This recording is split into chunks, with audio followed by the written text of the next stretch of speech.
acompanhando, né, de longe umas tretas aí que estavam acontecendo entre o governo do estado e a prefeitura do Recife.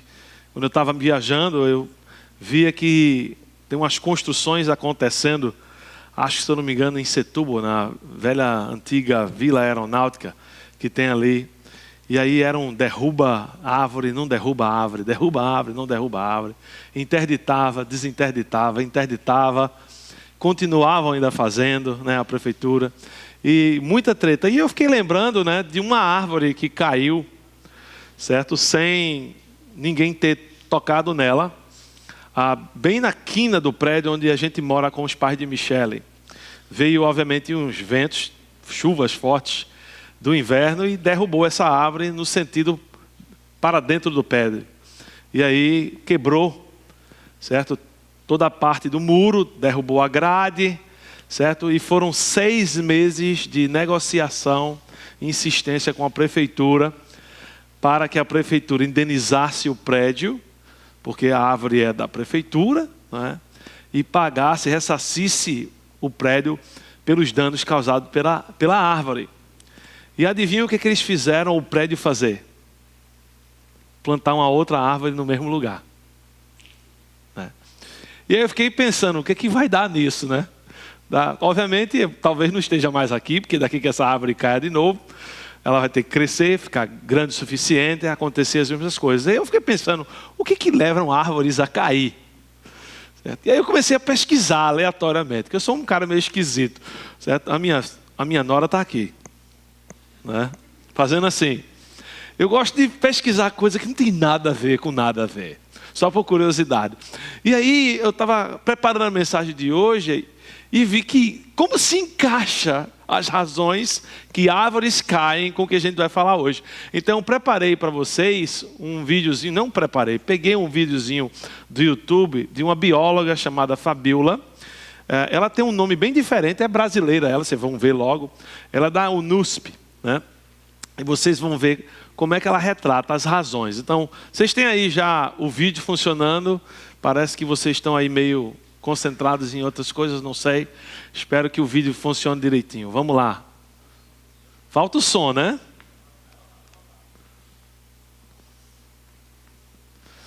Razões para que o som não funcione com o vídeo.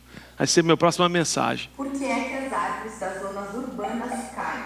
Bom, gente, se você é aqui de São Paulo, se você mora aqui, com certeza você já foi impactado pela queda das árvores, principalmente nesses últimos dias. Foram registrados 7 óbitos devido às chuvas fortes e 4 delas ligadas à queda de árvores. Bom, mas por que essas quedas ocorrem? Senta aí que a lista é grande. Primeiro fator, árvores enormes em calçadas estreitas. Isso prejudica o desenvolvimento das raízes da árvore, fazendo com que ela fique bem superficial e qualquer vento consiga derrubá-la. A calçada também pode gerar um acúmulo de umidade, fazendo com que as raízes fiquem com fungos e também apodrecendo. Dessa forma, as árvores plantadas na cidade se tornam menos resistentes das que estão na floresta. Isso nos leva ao segundo fator. Árvores que estão doentes por alguma praga, fungo ou cupim. As árvores são seres vivos e elas precisam ser examinadas periodicamente, porque por fora ela pode estar linda, mas por dentro ela pode estar morrendo. Terceiro fator, poda indevida. Sabe quando os caras da energia elétrica sobem na árvore e vão cortando todos os galhos que ficam interferindo no fio elétrico? Então, a árvore começa a ficar desequilibrada. De um lado tem galhos e do outro não tem galhos. Isso tende a tombar. E todos esses fatores, somados aos ventos fortes e às chuvas descomunais que estão acontecendo ultimamente, fazem com que as árvores caiam. Agora, as causas dos desastres naturais, das secas de um lado, das enchentes do outro, das mudanças climáticas, isso tudo é tema do próximo vídeo. Bom, tema do próximo vídeo. Por que é que as árvores das outras... Se você é esquisito feito eu, você tem um tema do próximo vídeo aí que você pode assistir, certo? Mas é interessante, ela menciona aí 4 razões. Vocês observaram aí, a primeira é que árvores enormes, né, em calçadas estreitas, parece que ela estava falando de Recife, mas é de São Paulo, viu? Calçadas estreitas, espaço insuficiente, certo? E aí com esse espaço insuficiente, as raízes não podem se desenvolver, né? Certo? Então ela cresce para cima, mas não cresce na base. E aí, obviamente, isso cria fungo que vai apodrecer a árvore e fazer com que a árvore fique frágil. Depois, a número 2, árvores doentes, né? é interessante que ela fala que seres humanos precisam de check-up, árvores também, né? Aí alguns de vocês aí que não fizeram o seu check-up ainda, tá um encorajamento, um desafio aí para você, vá fazer seu check-up, né? Por fora você pode estar lindo, maravilhoso, principalmente hoje, né? Que você faz muita gente faz procedimentos estéticos, né? Certo? E quem acredita, né, que Gretchen já tem 80 anos, né? Eu acho, ou quase. Olhando para Gretchen, você fala, tem uns 40. Não, aquilo ali é velha, que só a molesta. Certo? Aquilo está para cair a qualquer momento ali. Certo? Número 3, poda indevida. Certo? Você corta um lado, não corta o outro. Imagina você raspando um lado da cabeça sempre, mas o outro não, né? Além de ficar ridículo, né, eu creio que você ia ficar com mais aerodinâmica de um lado e menos do outro. A mesma forma é árvores. Certo? E aí, obviamente, somado isso tudo, quando vem os ventos fortes, as chuvas fortes, você vai acabar não está preparado a árvore para aguentar esse tipo de clima. E depois que você assiste um vídeo desse, você começa a perceber a grande relação que tem entre a nossa vida espiritual e as árvores da cidade urbana. E principalmente quando você compara o que Paulo fala no 2 Timóteo 3, versículos 1 a 5. Eu queria ler com vocês hoje essa manhã 2 Timóteo 3, versículo 1 a 5, que vai ser a nossa passagem essa manhã, que diz o seguinte: saiba que, é interessante quando Paulo começa assim: nos últimos dias sobrevirão tempos difíceis, tempestades, né? Isso porque, aqui ele vai listar as razões agora. Os homens serão amantes de si mesmos, apegados ao dinheiro, arrogantes, orgulhosos, blasfemos, desobedientes aos pais, ingratos, ímpios, insensíveis, irreconhecíveis, caluniadores, sem domínio próprio, cruéis, inimigos do bem, traidores, impetuosos, soberbos, mais amantes dos prazeres do que amantes de Deus, embora tenham aparência de piedade, negam o seu poder. Negação. Parece que é a prefeitura, né? Afaste-se desses também. Aí ele dá o remédio aí. E quando eu li essa passagem, assisti o vídeo, parecia que o apóstolo Paulo e Fabíola tinham se encontrado e tinham conversado entre si, certo? E feito um vídeo e o outro escrito 2 Timóteo. Porque há muitos paralelos aqui entre a queda das árvores e a queda de crentes. Eu não sei se vocês perceberam aí. A gente reclama muito, né, dos prefeitos com relação às quedas das árvores na nossa cidade, né? Chamamos os prefeitos de irresponsáveis, chamamos os prefeitos de incompetentes, chamamos os prefeitos de insensíveis com a condição que se encontram algumas árvores em Recife. E de fato, você vai estar certo se você reclamar dessa forma das autoridades da nossa cidade. Mas muitas vezes o descaso da cidade reflete o descaso que nós exercitamos sobre a nossa própria vida espiritual. Se a gente fizer um raio-x honesto com relação à condição da nossa vida, nós vamos perceber que provavelmente, se uma tempestade vier sobre ela, a gente não vai durar muito tempo em pé. Se muitos sofrimentos, turbulência, alguém me perguntou aqui de manhã, né? E aí, pastor, como é que foi a viagem? Já se acostumou com turbulência? Eu falei para a pessoa, se você não se acostumar com turbulência, não voe. Porque turbulência faz parte de voar, não é? Ela faz parte de voar, mas nenhum avião até hoje caiu por causa de turbulência. Por mais medroso que você fique na hora que chacoalha, né? Por mais que ele talvez dê uma descida de repente. Nenhum, jamais. Mas não deixa de muitos gritarem, se apavorarem, começarem a pedir pelo amor de Deus, não deixa cair, né? Ficar fazendo tudo que é oração imaginável. Por quê? Porque não está se preparando para o inevitável. O resultado desse descaso, ele é inevitável, vai ser a queda. A questão apenas é de quando. Quando é que se vai cair? E a minha mensagem de hoje é para aqueles que sinceramente desejam permanecer fortes na fé e produzir fruto mesmo em tempestades. Por sinal, é nas tempestades que se produz mais fruto. Se você veio aqui por outras razões, eu sinto muito lhe informar que hoje não vai ser uma mensagem da qual você vai usufruir por outra razão a não ser o que a gente vai falar hoje. E a minha oração por você é que você acorde enquanto ainda dá tempo. Porque tempestades na sua vida são inevitáveis. Elas virão. Pois a mensagem de Paulo aqui ela é muito clara. Enquanto o descuido leva à queda, o cuidado leva o quê? A saúde espiritual. O cuidado leva à saúde espiritual. Agora, esse cuidado ele vai requerer de você disciplinas específicas da sua parte. Assim como a prefeitura deveria podar, né, ou fiscalizar a poda das árvores, para que se faça uma poda devida, fiscalizar as árvores da cidade, não plantar as árvores onde estão plantando, né, em calçadas estreitas, porque aí nem as árvores conseguem sobreviver, nem a gente consegue andar, né? Da mesma forma, você tem que fazer as disciplinas que requer cuidado, que vai gerar naturalmente saúde espiritual. E eu vou conversar com vocês hoje pela manhã sobre 3 disciplinas nesse texto que Paulo nos ensina. E a primeira dessas disciplinas é você encarar a realidade. Você precisa encarar a realidade. É o que Paulo fala. Saiba que nos últimos dias sobrevirão tempos difíceis. Ele fala que talvez sobrevirá, que quem sabe não vai, né, acontecer. Não, sobrevirão. Encara a realidade. E para os que me conhecem, sabem que eu sou uma pessoa relativamente positiva, conscientemente realista e cautelosamente escéptica. Certo? Dá para entender o que eu quis dizer com isso, né?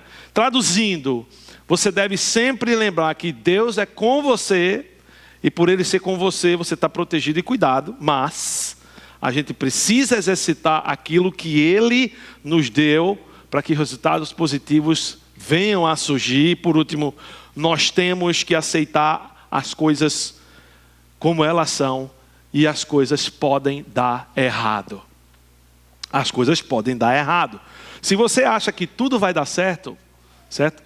Só tem uma razão. Você ainda mora com seus pais, você talvez não enfrentou problemas sérios na sua vida, alguém, né, sofreu ele por você, só é a única razão. Porque no mundo real, coisas erradas sempre acontecem. E é por isso que Paulo começa dando um choque aqui de realidade. Saiba que muitos de nós vivemos no mundo da lua, pois a gente acredita nessa falsa ideia, né, de que se você fizer a coisa do jeito certo, vai dar tudo certo. Se eu fizer a coisa do jeito certo, nunca vai dar errado. Nem sempre esse vai ser o caso. Eu encontro muitas vezes, principalmente, cristãos que cresceram na igreja, e aí foram ensinados ou compreenderam erroneamente, de que se você fizer tudo dentro da vontade de Deus, Deus tem a obrigação de fazer com que tudo dê certo. Ele não tem.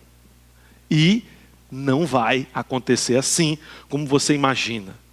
Vivemos em um mundo pecaminoso, arrodeado de pessoas pecaminosas. Você sabe a probabilidade de dar coisa errada?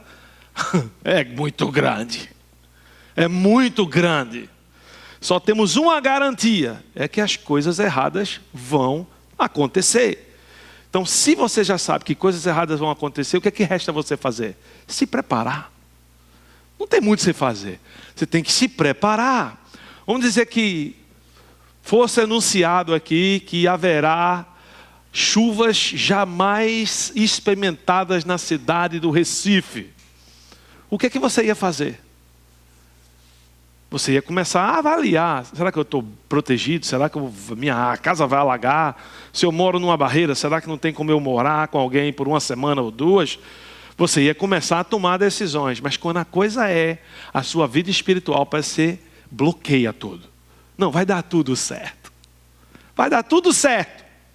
E eu sei que eu estou soando bem negativo hoje, mas a realidade é o melhor remédio. E quanto mais realista você é com relação a esse fato da vida, mais condições você vai ter para encarar coisas que vão dar errado com a atitude correta. E quando Paulo menciona aqui nos últimos dias, eu quero que você entenda que há um uso aqui dessa palavra que muitas vezes é mal compreendido por nós, porque últimos dias para nós é como se fosse amanhã, né?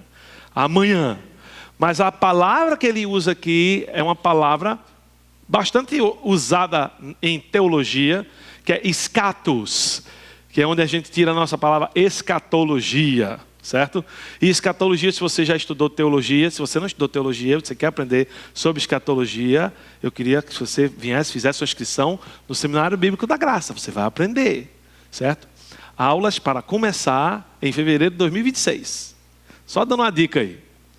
Escatologia é o estudo das coisas dos últimos tempos, relatados na Bíblia. E aqui, escatos não quer dizer últimos dias amanhã, quer dizer a última sequência de uma parte. Ou a última parte de uma sequência, melhor dizendo. Certo? Então, o que Paulo está se referindo aqui é que nós estamos no momento da última parte da sequência do plano de Deus para o corpo de Cristo. É o que ele está dizendo aqui. Certo? Uma outra coisa a observar é que Paulo está falando do ponto de referência de tempo dele. Sobrevirão, para Paulo, era sobrevirão, para nós é o quê? Já está aqui. Estamos vivendo nesse tempo. Certo? Eu não quero dizer que nós estamos vivendo na tribulação. Não é isso que Paulo está dizendo aqui. Tá? Porque a tribulação não é para os membros do corpo de Cristo. Se você já participou da nossa série em Efésios, a gente estudou um pouco sobre isso aí. Certo? E de novo, se você quer aprender se o corpo de Cristo vai passar ou não pela tribulação, aulas estão começando em 2026 do SBG. Faça a sua inscrição e você vai aprender exatamente o que a gente está vivendo agora. Então nós estamos na última parte da sequência do plano de Deus para o corpo de Cristo. E por que isso é importante, pastor Joaquim? É importante, pois me cansa conversar com irmãos em Cristo que acham que amanhã o mundo vai acabar. Certo? Pastor, o negócio está feio. O negócio está terrível. Certo? Vai acabar. A realidade é que isso não é verdade. Você sabe por quê? Porque eu estou aqui. Se eu estou aqui, amanhã não vai acabar.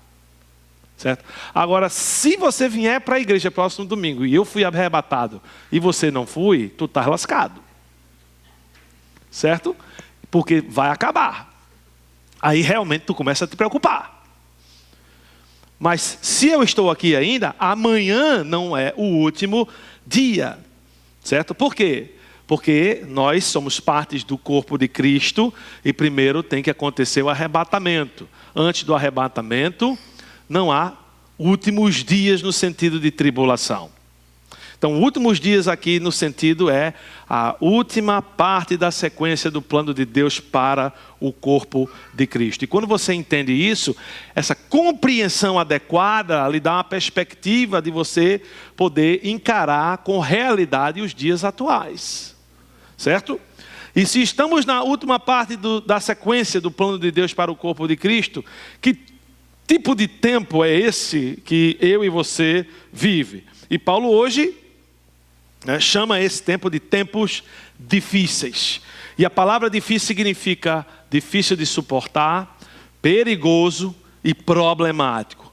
Eu não preciso lhe convencer que o momento que a gente vive é o quê? Difícil, perigoso e problemático. Muitos de vocês têm experimentado perigos, problemas e dificuldades. Agora, se você está achando que as coisas estão difíceis, problemáticas e perigosas, elas vão ainda ficar muito e muito mais. E para que você possa encarar os problemas, você tem que encarar os problemas com o quê? Realidade e serenidade. Se você não tem realidade e serenidade, você vai começar a negar a realidade. Você não pode negar a realidade pensando que você vai fugir dos problemas. Você não vai conseguir fugir dos problemas. Você tem que enfrentar os problemas sabendo que de fato eles existem, existirão, porque isso é a realidade. Uma pessoa de uma das nossas igrejas chegou para mim essa semana e disse: pastor, Eu perdi um contrato que era metade da minha renda. Ela tem o próprio negócio. Perdi um contrato que é metade da minha renda, pastor.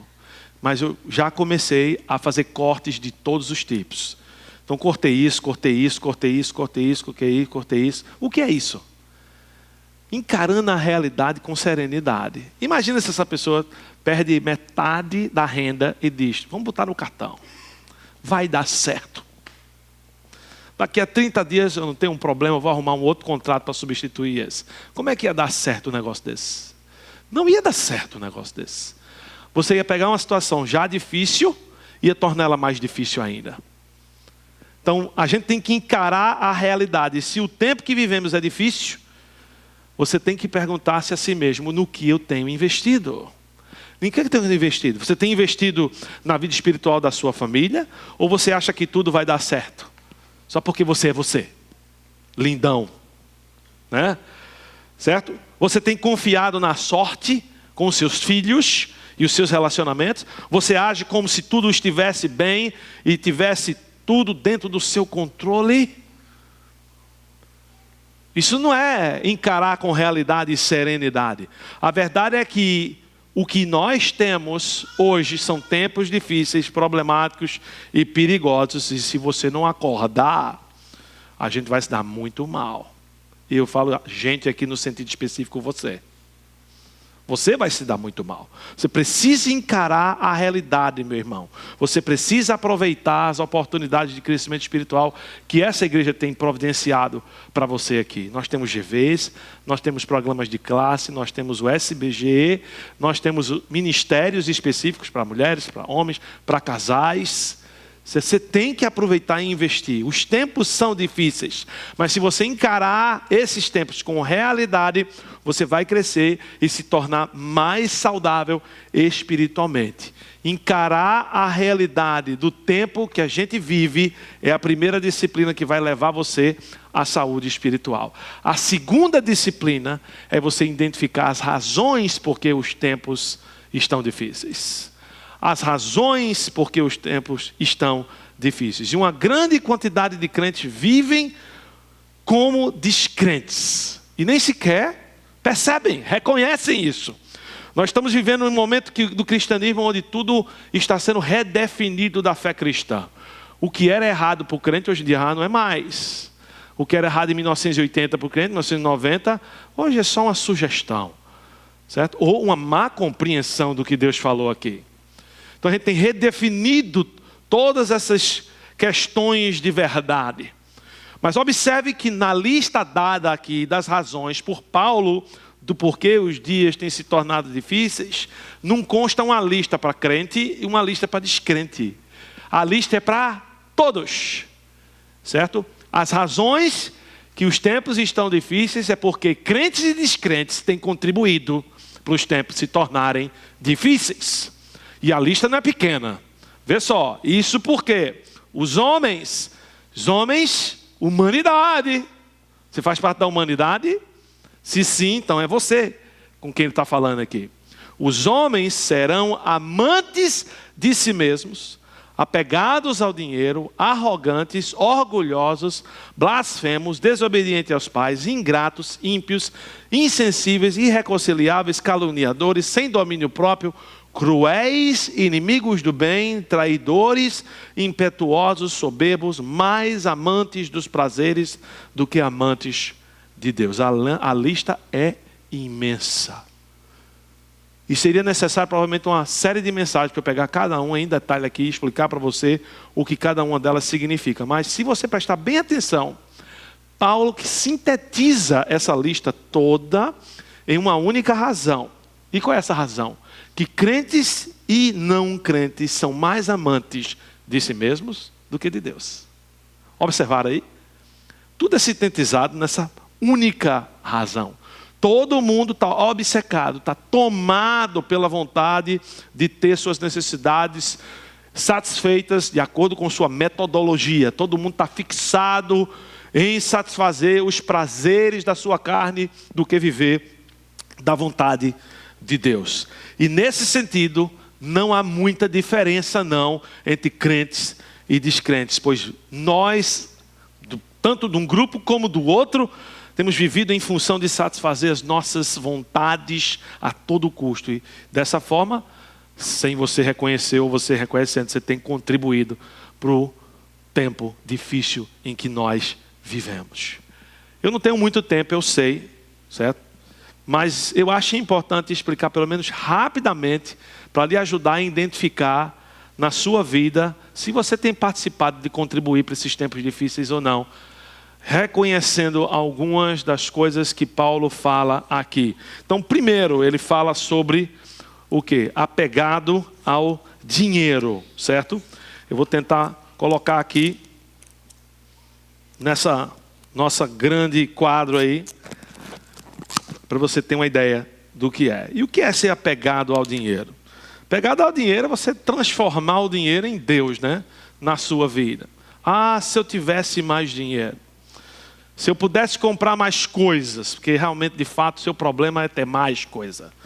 Você tem uma casa, já não cabe o que você tem, então ter mais coisa vai realmente resolver sua vida. Certo? E quanto mais coisa você acumula, obviamente, meu irmão, você não fica mais feliz. Às vezes as coisas geram mais infelicidade, porque criam mais problema em gastar dinheiro. Não é? Então, se você é apegado ao dinheiro, eu quero que você saiba que você tem tornado a sua vida mais difícil. Depois, ele fala que um outro problema que tem contribuído para os tempos difíceis é a arrogância. A nossa arrogância tem contribuído para os tempos difíceis também. E o que é ser arrogante? Arrogante é você fingir que você é mais do que você é, né? Eu sou isso, se gabar de você. E o que é isso? Isso não é mais nada menos, nada mais do que a sua insegurança tentando ser compensada por mentiras que você cria em relação a você. Quando eu era adolescente, jovem, eu contava várias histórias que eu fiz que eu nunca fiz. Só para impressionar as pessoas ao meu redor. O que é isso? Arrogância. E qual é o problema disso? Você cria um mundo paralelo na sua cabeça. E você vai tornar a sua vida mais difícil. E a vida dos outros ao seu redor mais difícil.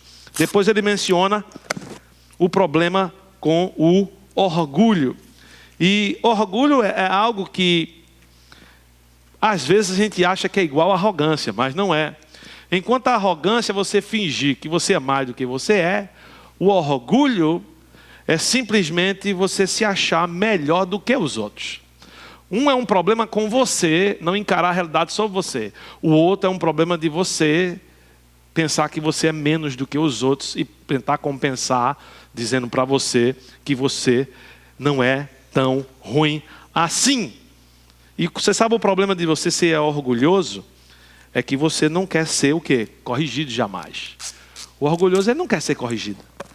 Porque se o orgulhoso se abrir para ser corrigido, ele tem que admitir que ele não é melhor do que os outros. Um outro problema que ele fala é sobre blasfemo, certo? Que torna a vida de todos mais difícil. O que é blasfêmia? Blasfêmia é você insultar, caluniar, inventar a história dos outros, acusar sem prova. Isso não só prejudica as pessoas e torna o dia delas mais difíceis, mas você está atacando a Deus, num certo sentido. Por quê? Porque ele se opõe a esse tipo de atitude do nosso coração.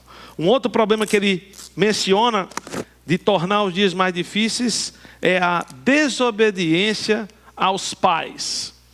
A desobediência aos pais. Está na hora de eu criar uma outra coluna aqui.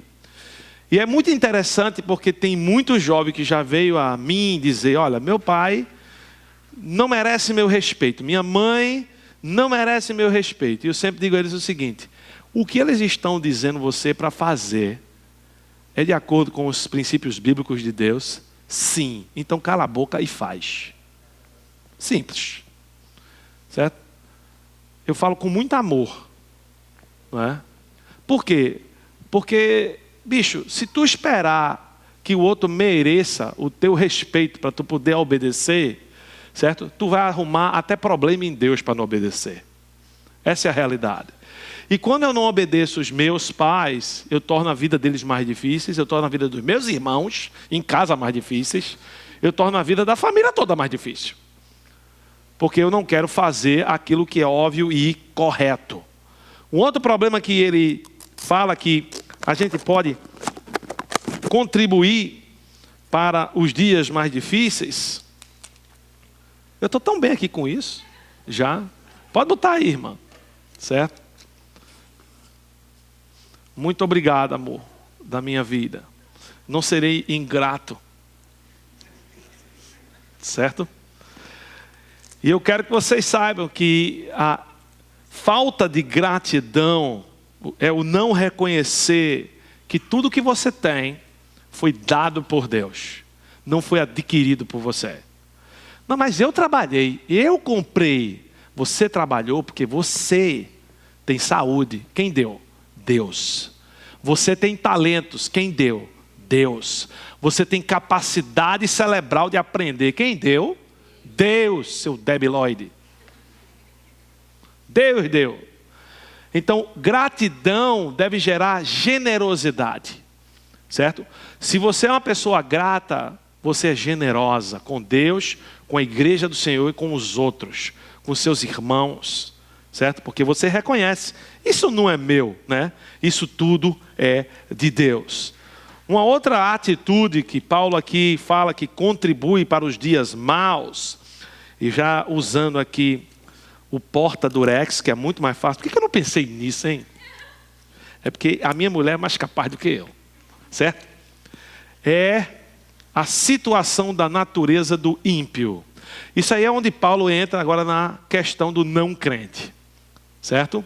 O ímpio é aquele que não possui a natureza de Deus, que está afastado do Senhor, nasceu já afastado do Senhor, não foi unido a Cristo ainda, não foi redimido, não foi resgatado dos seus pecados, vive separado de Deus. Qual é a solução?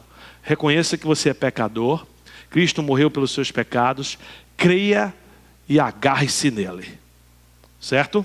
Então, se você não fez isso ainda, está aqui hoje pela manhã, essa mensagem agora, nesse momento, virou para você. Você precisa crer que Cristo é o seu Salvador.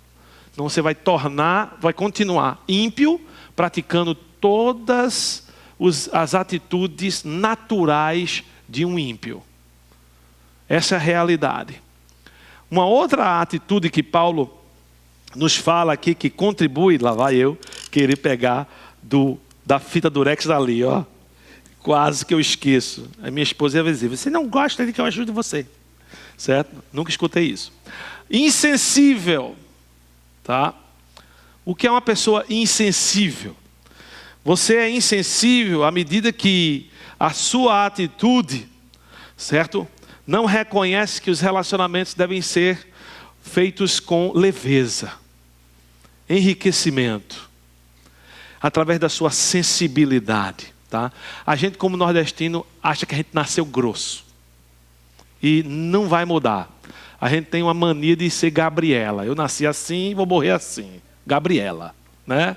Você não é Gabriela. Tá? Eu sou Joaquim e eu sei ser sensível quando quero ser sensível. E fui liberto para ser sensível.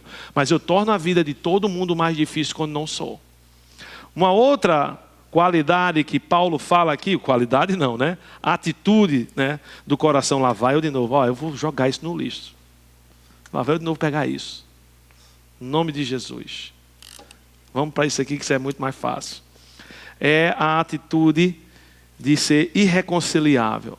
O que é uma pessoa irreconciliável? É aquela pessoa que não tem flexibilidade nenhuma. Ou é do meu jeito, ou não vai ser do jeito de ninguém. Você é assim? Você, dentro do seu relacionamento com o seu marido ou esposa, a pessoa que nunca está errado? Ou que as coisas têm que ser feitas da sua maneira? Certo? Pais, vocês sabiam que os filhos de vocês às vezes estão certos? Eu sei que é um choque, que eu vou falar agora. Mas de vez em quando, né, Mariana? Os filhos estão certos. Certo? A ideia de um filho, só porque foi dele, não é idiota automaticamente. Você tem que ser uma pessoa que reconciliável, uma pessoa que consegue ceder, certo? Para o jeito dos outros, não tem que ser tudo do seu jeito. Ou você vai tornar a sua vida difícil e a vida dos outros muito difícil. E uma outra atitude é a atitude de caluniador, certo? Caluniador é uma atitude tão terrível, porque é uma atitude irresponsável, tão irresponsável que Paulo usou a palavra aqui, diabolos. A palavra para caluniador é diabolos. Você sabe de onde vem, né? É diabo, certo? Porque ele é o acusador. E qual é o tipo de dano que Satanás faz na vida do crente quando ele continua a o acusar? Estando ele absolutamente justo, purificado. Ele bota dúvidas na cabeça das pessoas. E quando você calunia, ou você fala uma mentira de alguém, certo? Sinônimo fofoca, para você entender o que eu estou falando aqui, certo? Você está fazendo o quê? Você está acusando uma pessoa de algo que ela não fez, você está denegrindo a imagem daquela pessoa, você está ferindo a imagem de Deus naquela pessoa. A coisa é séria. Você está tornando a vida daquela pessoa mais difícil. Você está destruindo a reputação da pessoa.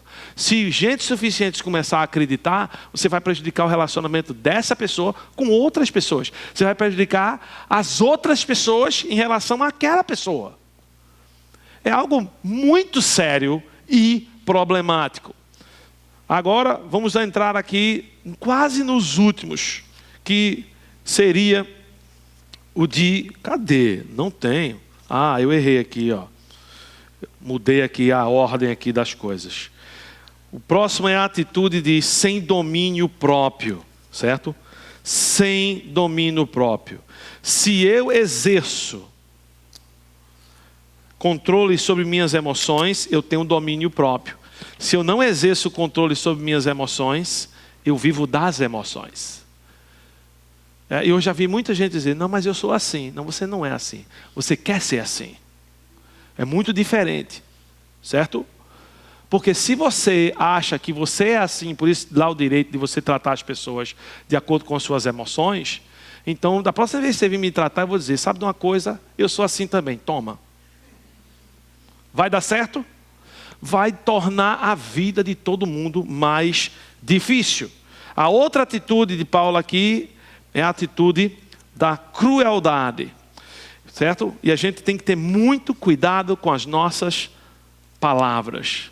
Palavras edificam ou palavras destroem. Palavras constroem pessoas ou palavras ferem pessoas. Palavras podem curar, palavras podem adoecer. Cuidado com o que você fala, certo? Porque senão você vai tornar a vida daquela pessoa muito difícil. Eu recebo gente no meu gabinete pastoral com 30, 40 anos. E a pessoa tem vivido 30, 40 anos de forma muito ruim, com muito problema, porque teve pessoas que falaram coisas terríveis para ela, ela acreditou. Está até hoje lá tentando trabalhar para curar daquilo. Isso é o tamanho do problema e do prejuízo que você causa para alguém. E aí ele entra aqui agora no inimigos do bem. Inimigos do bem. Nós todos temos e teremos pessoas más ao nosso redor. Você sabe o que você tem que ter cuidado? É não permitir que elas venham influenciar você e tornar você mal. Muita gente é má porque deseja ser má. Certo? Muita gente é má porque foi ferido por uma pessoa má e aí quer retribuir com maldade. E o que é que a Bíblia fala sobre isso? Não retribua o mal com o mal. Então lembre-se que você não é, certo, uma pessoa do mal. Você é uma pessoa do bem. Então quando alguém vir tratar você mal, trate ele como? Bem. Trate ele bem. Eu falei semana passada aqui que eu fui renovar minha carteira, por sinal, já estou dirigindo. Carteira renovada. Certo? E a pessoa me tratou muito mal. Começou a dar um chilique lá, né? Eu disse, pronto, está baixando o santo nesse camarada aí. Vou ter que fazer um exorcismo aqui, pastor, né? Mas não, eu falei para ele, eu entendo, irmão, é difícil. Só isso aí já valeu a pena. Retribua o bem. A outra coisa, traidor. Certo? Uma outra atitude, traição. E traição é quando nós traímos outras pessoas. E quando a gente trai outras pessoas, a gente destrói a confiança das pessoas. Em pessoas em geral. Não é só em você. É em todo mundo, dali para frente. Relacionamentos vão ser muito mais difíceis de se ter. Quem tornou a vida do outro difícil assim? Você por trair. Então, seja honesto, certo? Transparente. Se tem alguma coisa de errado, fale. Penúltimo. Rapaz, deixa eu ver aqui. Onde eu estou? Aqui, penúltimo. Impetuoso. Eita, que agora eu vou pegar muita camarada aqui. O que é uma pessoa impetuosa? É aquela pessoa que age por emoção. Não é? Não pensa, só faz. E ainda se orgulha. Certo? Comigo é assim, eu pego tudo, desenrolo e faço. Eita, que você é bom demais. Não é? Só que uma pessoa impetuosa, ela tem a tendência de tomar decisões que às vezes dão certo, mas às vezes dão muito errado. E quando as coisas dão muito errado, você prejudica muita gente. Inclusive a sua própria vida. Então, qual é a solução? Busque se aconselhar com gente mais madura na fé. Não tome decisão por ímpeto. Tome decisão por sabedoria. E por último, soberba, certo? Soberba. A soberba, ela cega. Tanto que a palavra que Paulo usa para soberba aqui é a palavra fumaça. Certo? Quando você está cheio de soberba, você não enxerga direito. Todo mundo está falando a você que é uma melhor forma de fazer as coisas, e você continua insistindo na pior. Isso é soberba. Você tem que lembrar que nem tudo você está certo. Muitas vezes a gente fica bêbado com a nossa vontade, e essa nossa vontade de sempre fazer a nossa vontade nos distanciam de tudo o que Deus quer fazer em nossas vidas. Eu sei que a lista foi muito longa, talvez até cansativa para vocês, mas eu creio que é necessário que a gente entenda todas essas atitudes que tornam os dias mais difíceis ou menos difíceis. Nós precisamos contribuir para a nossa saúde espiritual e a saúde espiritual dos outros ao nosso redor, porque é necessário você identificar aquilo que contribui para que você viva uma vida mais difícil. Ou você pode evitar para que a sua vida e a vida dos outros fique menos difícil. E a última disciplina que nos levará à saúde espiritual é essa aqui, ó. Depois que você encara com realidade, identifica as razões porque a vida está difícil, você se afasta dos crentes falsos. Foi forte. Mas não fui eu, foi Paulo. Se ficar com raiva de mim, pode, mas de tabela, porque foi Paulo que falou aí. Certo? Olha só o que ele diz: embora tenham aparência de quê? Piedade. Certo?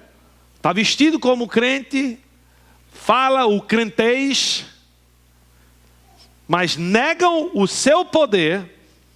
Afastem-se desses também. Aí está um remédio. Afaste-se. Como é que você vai resolver o problema de árvore caindo em calçada fina? Não plantando. Simples. Você tem que se afastar do problema. E eu sei que a linha aqui ela é muito tênue entre você se esforçar para alcançar pessoas com o evangelho transformador da graça de Deus e o de se afastar de pessoas que resistem ao mesmo evangelho. E a maneira que você reconhece essa linha é avaliando essas pessoas por seus frutos. E a lista que a gente acabou de explicar, de todas essas atitudes aqui, ela não só serve um desafio para nós tentarmos evitar, como ela também é uma lista avaliativa de quem você deve se afastar. Se você tem um amigo crente assim, se afaste. Se afaste. Houve pessoas ao longo da minha caminhada que eu tive que me afastar. Por quê? Porque essas pessoas começaram a me influenciar para eu andar distante do Senhor. Me puxaram para distante do Senhor. E para nós crentes, nós devemos avaliar todas as nossas amizades de duas formas aqui. certo? De acordo com 2 grupos de pessoas. Primeiro grupo de pessoas, as pessoas com quem eu me relaciono devem me desafiar em minha caminhada na graça. Se a pessoa desafia você, massa, continua com essa amizade. Se não desafia, reavalia. Segundo grupo de pessoas, as pessoas com quem me relaciono devem estar interessadas em caminhar na graça e devem estar abertas à minha ajuda. Sacaram aí? Grupo 1 e grupo 2. Se as pessoas com quem você tem se relacionado não se encaixam nem com o grupo 1, nem com o grupo 2, você tem que tomar a decisão difícil de se afastar. Porque é uma questão de tempo. E eu sei que dependendo do contexto dos relacionamentos, não vai ser fácil você se afastar. Talvez você está falando aqui de um parente, certo? Que você não quer se afastar. Talvez se trate do seu filho, você não quer se afastar. Mas eu espero que você entenda aqui que Deus não está pedindo para que você corte relações com as pessoas. Ela está pedindo que você corte o convívio com as pessoas. Tem uma diferença aqui, certo? E eu creio que Deus está aqui aconselhando você a manter o relacionamento cordial, respeitoso, até que se apresente uma oportunidade para que você consiga influenciar essas pessoas. Mas se você não está conseguindo influenciar essas pessoas, é uma questão de tempo para ela influenciar você. Se você não está evangelizando alguém, você está sendo evangelizado, sem nem perceber. Eu tenho alguns parentes que eu conheço, né? E com quem convivo, e com quem não convivo, na realidade, e sempre que a gente vem se encontrar, aparece a oportunidade, eu encontro com eles para influenciá-los em direção à verdade da graça de Deus. Mas, conhecendo como eles vivem, eu não convivo com eles. E eles sabem por que eu não convivo com eles. Eles não só sabem, como muitos deles me admiram por não conviver com eles. Me respeitam por não conviver com eles. Porque seria estranho para eles eu dizer que creio no que creio, conviver e fazer as coisas que eles fazem. Eu perderia completamente o respeito. Você precisa ter cuidado com a mensagem que envia. Pois se você convive com alguém que vive como essa passagem descreve, você vai acabar validando o comportamento delas através da sua convivência. É o que você vai acabar fazendo. Eu quero lembrar você das palavras sábias do salmista em Salmo, capítulo 1, versículo 1. Logo no livro de Salmo, começa com um texto bem light. Vê só o que ele diz. Bem-aventurado aquele que não anda, convive, segundo o conselho dos ímpios, não se detém no caminho dos pecadores, nem se assenta na companhia dos zombadores. A verdade, ela é muito simples. Se você não está influenciando, você está sendo influenciado. Afaste-se. Eu sei que o tempo que a gente vive não é fácil. As pessoas estão de fato vivendo cada vez mais afastadas de Deus. Crentes estão em grande quantidade vivendo vidas duplas, vidas frias em relação à sua fé. Mas isso não quer dizer que o mesmo tem que acontecer a você. Nós podemos, através das disciplinas apresentadas hoje, de encarar a realidade, de identificar as razões que contribuem para os dias serem difíceis e de nos afastar dos crentes fáceis a vivermos vidas produtivas, saudáveis, espiritualmente falando. Basta você e eu tomarmos decisões assertivas com relação ao nosso bem-estar. Você precisa tomar essas decisões. Não se iluda que a condição espiritual do mundo vai melhorar. Não vai. Ela só vai piorar. Ela só vai decair. E eu falo isso, não é com prazer, eu falo isso com medo também.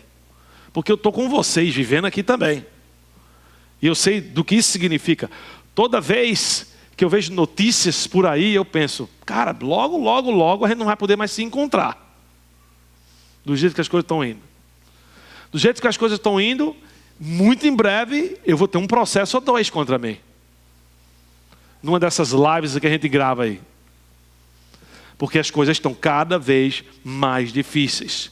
Nós não fomos chamados, presta bem atenção, e eu vou fechar com isso aqui. Nós não fomos chamados a estabelecer um reino dos céus na terra, como muitos ensinam. Isso não é o seu chamado. O seu chamado foi o de reconciliar pessoas com Deus, aqueles que estão abertos a serem reconciliados. 2 Coríntios 5:20. Esse é o seu chamado. Baixa a sua cabeça, fecha seus olhos, eu quero orar por você.